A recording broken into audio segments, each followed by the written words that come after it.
Yes, rank 10, baby.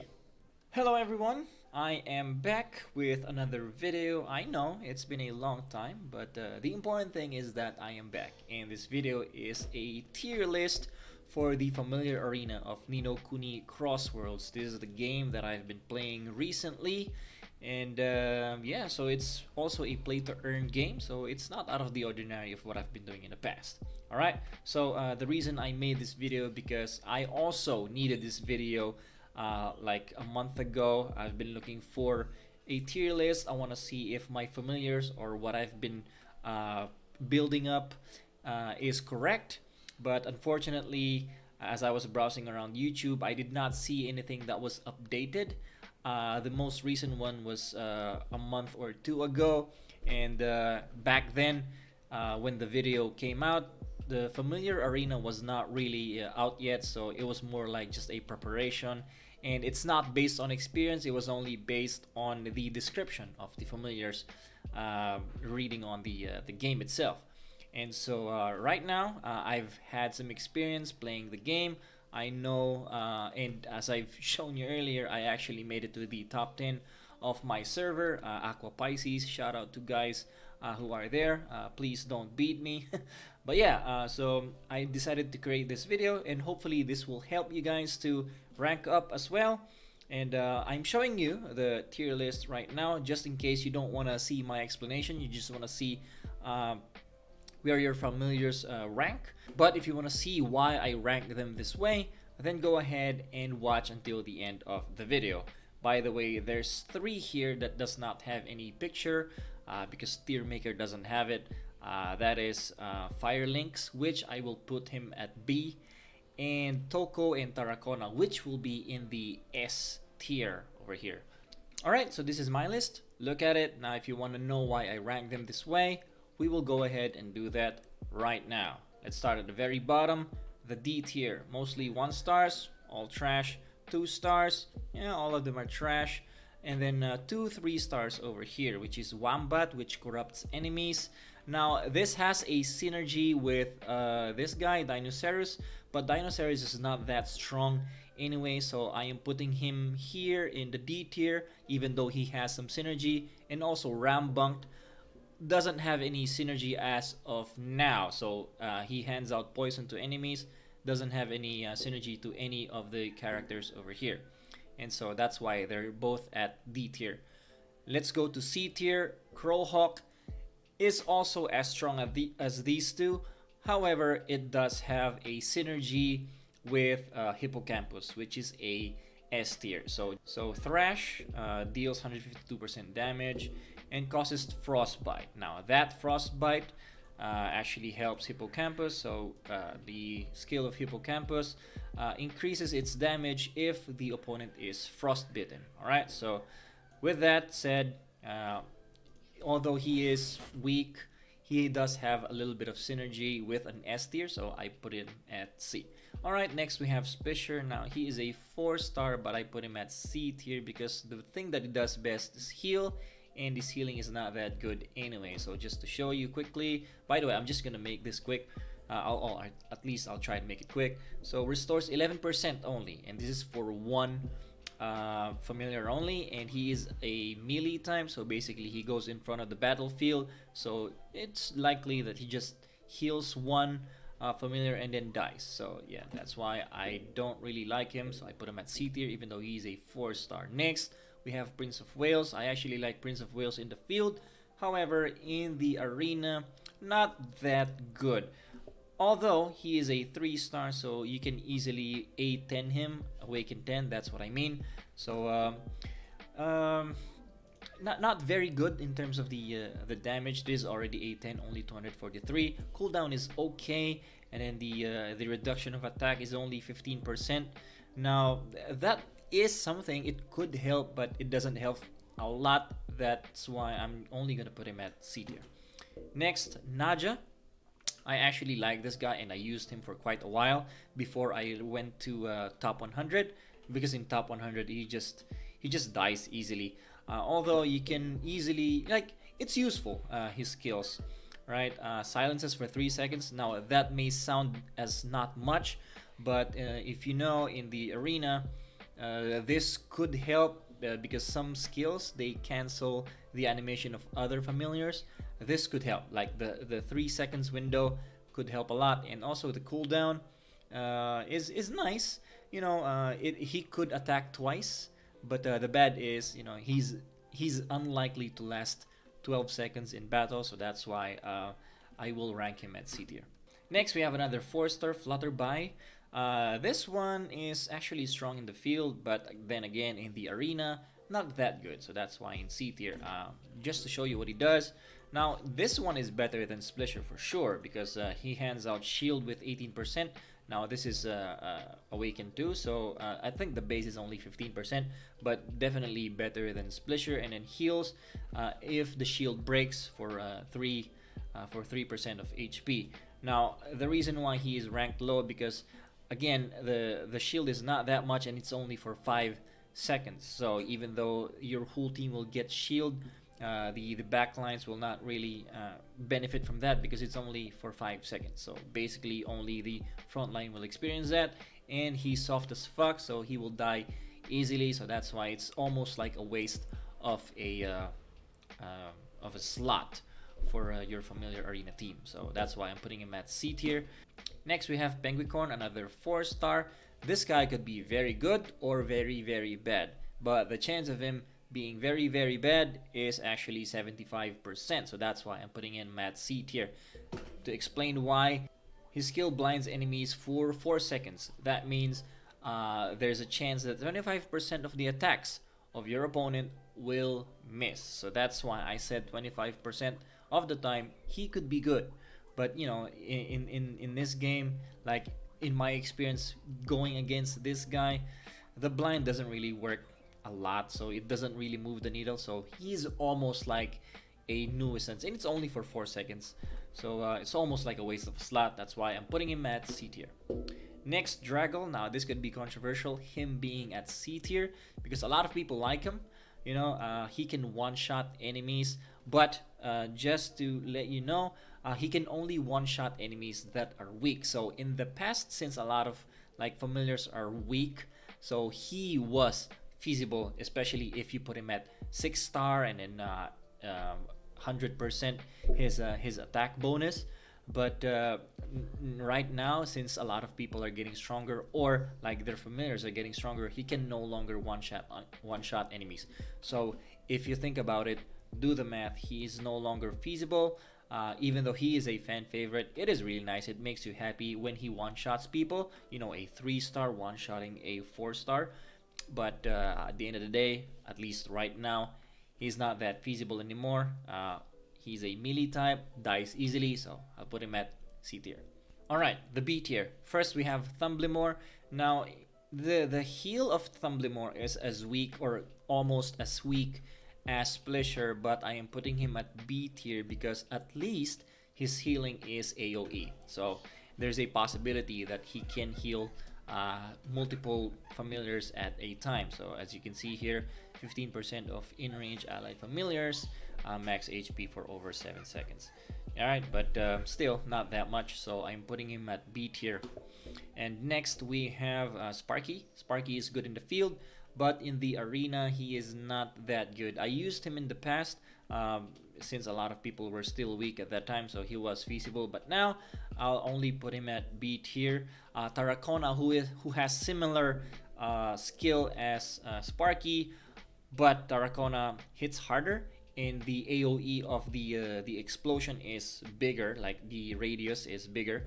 So that's why with Sparky, he's no longer feasible as of the moment, and he dies kind of quickly compared to Tarracona, so I'll put him at B tier. Alright, next we have a 2-star, surprisingly, a 2-star made it to the B tier. We have Shell Racer. Now, I put him in the B tier because he is good situationally, and that situation is defending. Okay, so if you're playing the game, you know that you can attack somebody, like you can choose your opponent, but you can also defend. So like if an opponent chooses you as their opponent, then you will be defending. Now with the defending, if you are defending, the good thing about that is if at least one of your familiar survives when the time runs out, you automatically win. It doesn't matter if your opponent has more familiars than you have, just as long as you have one familiar survive at the end of the time, then you will automatically win. So just to show you what he does, so basically stacks up defense 5 times. So this is only 4% as of the moment, but he's a 2-star. You can easily A10 this guy, so probably could go about 10% each time. So that's 50% of defense, and so that will really buy you some time when you are defending. And he can also be a good combination with another from the B tier, which I'm gonna talk about later. But even though he is a 2-star, I'm gonna put him at B tier just because of that synergy and that situational use for this guy. All right, next we have Rimu. Let's talk about Rimu and Dinosaurus because they almost have the same skill. Basically, Dinosaurus is very weak in terms of his HP and defense, but the attack really hits hard just like Rimu, and they both have a CC in their skill. But in the case of Dinosaurus, he dies quickly. Rimu, even though he's a defense type, he's very expensive to acquire. So unless you are a whale, you can only have him at A1 probably at best if you are a free to play player. And so that's why I'm putting him at B tier, because it is likely that they will easily die even though they will hit hard and have a CC. So I'm putting him at B tier. Now, Hobgoblin used to be very good actually, because in the past, as I've mentioned before, a lot of players were, or at least they have weak familiars, and most likely they will invest on one familiar. The skill of Hobgoblin, if you want to know, he stuns the familiar with the strongest attack for 4 seconds. So that 4 seconds could be very, it could be vital, especially if that's the strongest that the opponent has. But now, with a lot of familiars being strong, he is no longer that viable, and he goes right into the middle of the battlefield. So that will be like a suicide mission. And nowadays, with a lot of people being strong in the arena, he will likely die in like 5 seconds or less. All right, so there you go. That's why I'm putting him only at B tier. All right, next we have Worker Bumbler. He is a 3-star, but I am putting him at B tier, and you can probably say he is a B plus, something like that, because I do like him. So just to show you, he only has 13 seconds cooldown, so it is very likely that he can cast this one twice. The attack is nice, 319%. This is already A10, by the way. So, and then we have Flash, which deals 100% of damage for 8 seconds. And the best part about him is that he is a range type. So he's not in front of the battlefield, he's at the back line, so he is likely to survive and get you that very valuable skill. Sometimes in a battle, you can use it for like 3 times because the cooldown is really, really low. So I like this guy, so I'm putting him at B tier, together with a lot of the 4-stars. Next one, we have Might. Now this one could be controversial because his counterparts, Ouroboros and Suryu, is at the A tier. But let's get it out of the way. The reason why I put him in B tier instead of the A tier together with Ouroboros, because Ouroboros is way better than Might. Now with Might's, the skill of Might has very, the radius is shit. Alright, it's usually he can only hit one familiar. With Ouroboros, usually he hits 2 to 3 familiars. Now, so if Ouroboros is way better than Might, I will put Might at B tier. You can consider it a B plus, but still, he's not as good as Ouroboros, so I'm putting him below Ouroboros. All right, next, Petromaton. Again, he is kind of like Shellraiser, gives defense not only to himself but to other familiars around it. So, as you know, it's good situationally. So for defense, right? So I am putting him at B tier. All right, but that is for the B tier. Next we have A tier. First one is Suryu. You can say he is as good as Might in terms of like overall stats, but the good thing about Suryu is that he is a range type, and plus he has a good synergy with a S tier. So just to show you what he does, also gives out Frostbite, which again is very good together with a hippocampus. So I'm putting him at A tier above might just because of him being a range type plus that synergy. Alright, next Shrimpaler. Now Shrimpaler is a healer, but he is a annoying healer for the opponent. If you look at the stats, he doesn't heal a lot. Right, so this is what Shrimpaler does. Every time he does a basic attack, he heals one familiar from your team that has the lowest HP. So basically his heals are very timely. Lets your familiar survive a little bit more. So if you're going against Shrimpaler, very annoying, but if you have him on your team, very fun to watch. And it's very easy to pair him with other familiars, so it doesn't matter what your team is, you can maybe plug him somewhere there and he will fit in nicely. So that's why I am putting him on A tier, just because of his versatility. Alright, next Ouroboros, I talked about him earlier. Very good attack, very good defense, good CC, crowd control, hits 2 to 3 enemies at a time, so A tier. Next we have Disbelief at A tier because he has very high heal rate, not named Toko, he is like the best. This one has A4 already, but the base of aromatherapy is high to begin with, so I think this one is like 35% if it's at base. And plus, since Frostbite, like a lot of people are using the meta of Suryu and Hippocampus, so with this, the only familiar that removes Frostbite, that could be very vital. That's why there's a lot of uses for Disbelief. Plus, situationally, he is a good combo for defense team together with like Petromaton and Shell Racer. So this one is a melee type as well, so fits right in together with Petromaton. So I am putting him at A tier just because of his utility. He can be put in any type of team that you want. All right. Next, Ebon Thorax. Ebon Thorax is very annoying.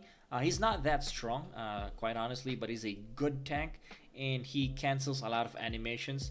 If you want to see what he does, so he basically charges in to attack right here. So unstoppable, pushes back the enemy. So sometimes cancels animations. If it doesn't cancel animation, then it will at least delay the animation of your opponent. So really annoying. Plus with the pushback, it kind of distorts the placement of your team, or at least the opposing team. So that's why he is annoying to go up against. Next, Bunnybot at A tier.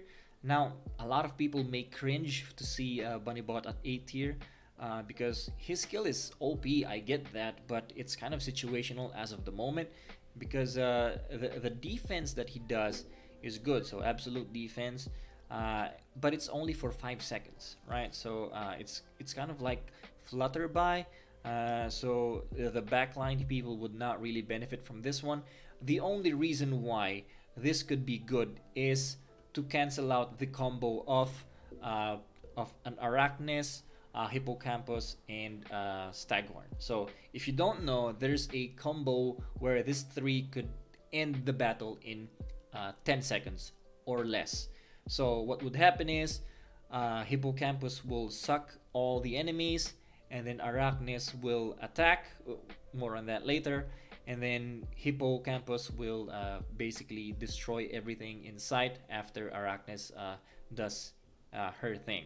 So that's why that combo would be deadly. And so if you have a Bunnybot, since those are 3 attacks and Bunnybot defends from 5 attacks, that could be cancelled easily. And so in that regard, Bunnybot is very important. But other than that, Bunnybot is good enough to be at A tier, but not good enough to put him at S tier. Next, we have this guy, Molten Lion. Again, a lot of people like him in the field, and maybe some people would cringe that he is at A tier, but really, don't mistake his value in the field, his value in the arena. He's good, but I would have loved it if he's a melee type instead of a range type, right? He's a range type, surprising, right? So if he's a melee type, you could basically go in the middle of the battlefield, absorb all of the damage, and then goes to immortality for 5 seconds. So basically absorb a lot of damage in a span of the game, And so with that, that could have been very vital, but since he's a range type, he would let a lot of the melee type in your team die first before he can actually do his thing. So by that time, I think it's possible that the game is already decided. So that's why, I mean, he's good. Again, he's good, but only good enough to be an A tier, not an S tier. You could probably consider him an A plus, but not good enough to be an S. All right, so there you have it. That's A tier. Now let's go to the cream of the crop, the S tier. Okay, let's go first with Mr. Krabs, Crab O Lantern. Now this guy is very good because his CC is incredibly useful. He will stun 2 enemies at the time, so like the farthest enemies that in your opponent's team. So for 5 seconds, you basically stun 2 people for 5 seconds. That is incredible. So just for reference, so Ouroboros will stun people for 2 seconds. So a lot of times stuns 2 to 3 familiars. With this guy, for sure, he will stun 2 familiars in for 5 seconds. OP. OP. Next, Bird. Now, I am using this guy and he is actually like a vital part of my team. So maybe I am a little bit biased here. But this guy is really good. Just to show you what he does. Where is he? There you go. So Overshock, when his HP goes below 50%, he will go ahead and charge. And whatever damage he gets during that charging period, he will throw it back to all of your opponents, as long as he survives in that 3-second span. So this could be very deadly, especially if you have a good team around him. Like you try to heal him before he dies, right? So with that, I think he is a good defense type, and plus he could be a very good nuke as well. And so with that kind of versatility or like diversity, I like him and I'll put him at S tier. Next we have Arachnes. Now honestly, I don't see him a lot in the top 10, let alone in the top 100, but currently she is in the banner, right, together with Bunnybot. And so I think in the next few weeks we will see a lot of Arachnes, but his skill is really good, by the way. So really good damage, 297%, and he is not even A1 or 2, right? So and this is AoE. The range is really good, and plus when the enemies get hit, they will basically take more damage for 6 seconds. That is a lot of time to take 20% more damage, and this is only, again, A1. What more if you can get it to like A3 and A4, and that is very possible with the current banner, right? So this would be very valuable, and he is a good combo together with a Hippocampus and Staghorn. Granted, this could be a what do you call this, a whale type of combo, but nevertheless she is a very valuable part of that combo, and so I will put him at S tier. Next, Hippocampus, very good damage dealer, very long range. The skill really kills a lot of familiars, especially with the abundance of Tarracona and the fire types in the top 100.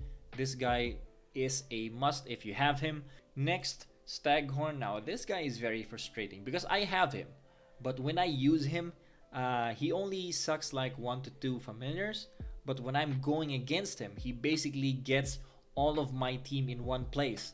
So that is kind of frustrating. I don't know how to use him at all. So but I see his value. He is a very good combo starter. Like you can pair him up with a Hippocampus and basically kills everybody in like 15 seconds. If you have Arachnes, even better. But even though you don't have a Hippocampus, Staghorn in itself could be a good combo starter for other familiars as well. Like you can have Dinoceras, for example, like all the AoE types, like also Ouroboros. So he can be paired with any familiar in any team, or like whatever team composition you want to do. So he could be very valuable. That's why he is in the S tier. And now the last two, which is not in the picture. So we have Tarracona and Toko. Toko is a god type healer, right? So his healing is very good, 38%, and you can easily A9 or 10 him as long as you were part of the last episode, like the last event. If you are starting your game right now, then you're probably not gonna be able to have him anymore. But if you were able to acquire him, congratulations to you. God type healer. Not only is the healing very good, but the healing is actually AOE, and so he could actually heal a lot of familiars at the same time. So if you're gonna use him to maximize his potential, make sure to have like a lot of familiars in one area. So if you wanna, like for example, have 4 melee types or 4 range types, which is what I'm doing right now. 4 range types and only 1 melee, which is bird. But in that kind of team placing, you can maximize the healing of Toko to its full potential. All right, so that's Toko. Tarakona, I don't really have it, but I can show you what he does. But I've mentioned it earlier, like Sparky, but in a god mode extent, right? So this is a A7. This is not me, but this is an A7. So 190% of attack to enemies every time he does three normal attacks.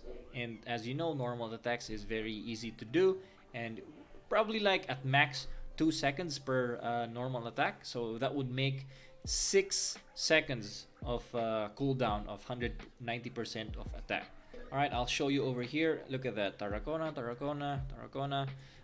Like the top 10 is scattered with Tarakona, but even in the top 100, there's a lot of Tarakona, and for good reason. He is an OP type of attacker, and and the radius of his attacks is very good. So usually hits 2 to 3 familiars at one skill. All right, so that's why Tarakona is in the S tier. If you ask me, I would go with Toko. In my opinion, Toko is the best familiar in all of the familiars currently out. Just because of the versatility. You can have an attack team and have Toko healing you in the back line, or you can be a healing team or like a defense team. Again, so I've mentioned the defending team, so you can have Toko, Bunnybot, Disbelief, Shell Racer, and then Petromaton in one team. That could be nuts. All right, so just a bonus take. I think Toko is the best among all of them. Number 2 is Staghorn, number 3 Hippocampus, and number 4 could be Tarakona, and number 5 is Arachnis. This is just my opinion.